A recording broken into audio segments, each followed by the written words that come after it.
നിങ്ങള് വിനു മോഹൻ ഒന്ന് ഫോൺ ചെയ്ത് എന്നോട് പറയണ്ടേ ഇവരുടെ നിപ്പുണ്ടെന്ന്. ഞാൻ അന്നേരം ഇവിടെ വന്നേനെ. മുൻകോപിയാ, ചെറിയ മൂലക്കുറിന്റെ അസ്കിതണ്ടേ, അതൊന്നും പ്രശ്നമാക്കണ്ട.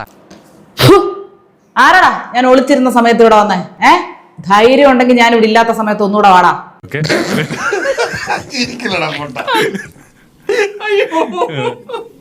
ആശുപത്രി കെട്ടിടം ഇടിഞ്ഞ് വീണിട്ട് ഇവിടെ അനങ്ങിയിട്ടില്ല, പിന്നാണ് കത്രിക.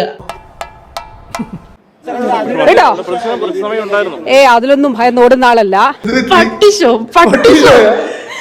ഓട്ടക്കപ്പലിന്റെ അമരത്ത് തൂങ്ങിയാടുന്ന ഒരു ഓഞ്ഞ കപ്പിത്താൻ ഞങ്ങൾക്കുള്ള വിവരം നിങ്ങളങ്ങ് മറന്നുപോയോ? അതല്ല ഉദ്ദേശം. പേടിപ്പിക്കാനൊന്നും നോക്കണ്ട കേട്ടാ. ഇവിടെ ഉണ്ട് ഞാൻ ഇവിടെ ഉണ്ടാ, ഞാനിവിടെ ഉണ്ടായിരുന്നടാ. കട്ടിലിനടിയിലല്ലേ ഞാൻ ഉണ്ടായിരുന്നത്.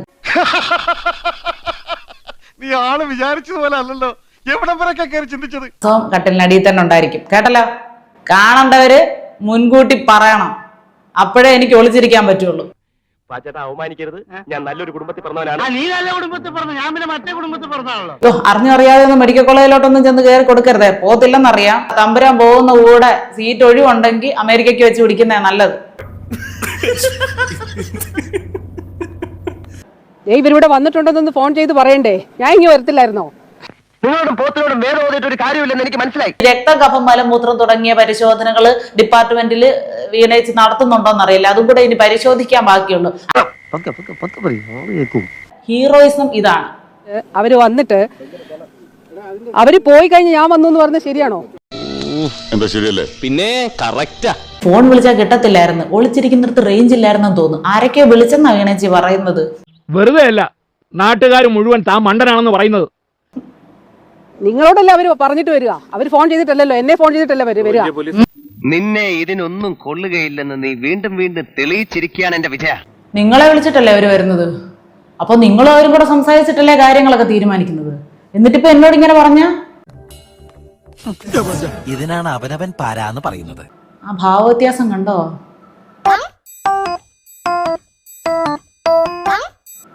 നിർത്തി അങ്ങ് അവമാനിക്കുവാണ്. ഒരു പോലീസ് സേനാവും വേണ്ട, പാർട്ടി പ്രവർത്തകര് അവിടെ ഉണ്ടാകും. ഓ, എന്നാ പിന്നെ പേടിക്കണ്ട. പോലീസ് സന്നാഹം ഒന്നും വേണ്ട, പാർട്ടി പ്രവർത്തകർ അവിടെ കാണും. അതിനേക്കാൾ പോകുന്ന ഉണ്ടകൾ വേറെ എവിടെ ഇരിക്കുന്നു?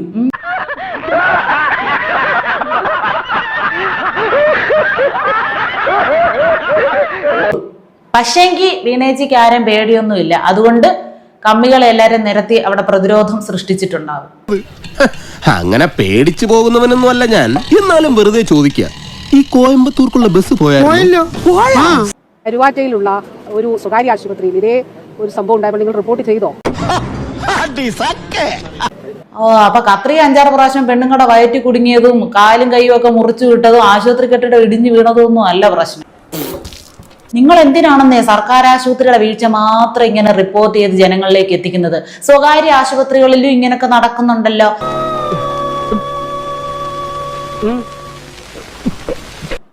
അടൂര് ഒരു കെട്ടിടങ്ങൾ, എത്ര പുതിയ കെട്ടിടങ്ങൾ. അതുകൊണ്ട് ഇപ്പൊ എന്താ? അല്ല ഒന്നുമില്ല. കെട്ടിടങ്ങളുടെ കണക്ക് ഈ ഡിപ്പാർട്ട്മെന്റിലും തീരില്ല. ഊരാളും കല്ലുള്ളിടത്തോളം കാലം നമ്മൾ കെട്ടിപ്പൊക്കിക്കൊണ്ടേയിരിക്കും. അതെന്നെ ബേബിച്ചിട്ട് ഒരുമാതിരി മറ്റടുത്ത് വർത്താനം പറയണ. ഒന്നാന്തരമായി 52 കോടി രൂപയുടെ പുതിയ കെട്ടിടങ്ങൾ. കോഴഞ്ചേരിയിൽ 30 കോടി രൂപ കെട്ടിടം പൂർത്തിയായി. ആരോഗ്യ മേഖലയിൽ ഏത് പ്രശ്നത്തെ കുറിച്ചാണ് പറയുന്നത്? അപ്പൊ അങ്ങനായോ? പറഞ്ഞ പോലെ ആരോഗ്യ മേഖലയിൽ എന്ത് പ്രശ്നമാ ഉള്ളത്?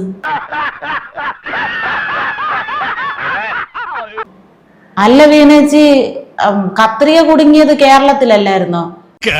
സത്യമാണെങ്കിലും എനിക്ക് അംഗീകരിച്ചു കൊടുക്കാൻ പറ്റുമോ? വിരല് മുറിച്ച സംഭവം, ഒരു കൊച്ചിന്റെ കൈ മുറിച്ച സംഭവം, കെട്ടിടം തകർന്നു വീണ സംഭവം, പിന്നെ മെഡിക്കൽ കോളേജിലെ ശസ്ത്രക്രിയക്ക് ഉപകരണങ്ങളില്ലെന്ന് ഡോക്ടറായിട്ട് പറഞ്ഞ സംഭവം, പിന്നെ കുഞ്ഞ് ഈയിടെ സിസേറിയൻ ചെയ്ത് കുഞ്ഞു മരിച്ച സംഭവം. ഞാനൊരു സത്യം പറഞ്ഞ് വിശ്വസിക്കൂ, എനിക്കത് ഓർമ്മയില്ല. ഡോക്ടർ കൈക്കൂലി ചോദിച്ച സംഭവം, അങ്ങനെ ഇനിയുണ്ട്. അപ്പൊ ഇതൊന്നും കേരളത്തിലല്ലേ? സന്തോഷായി, നല്ല സന്തോഷായി.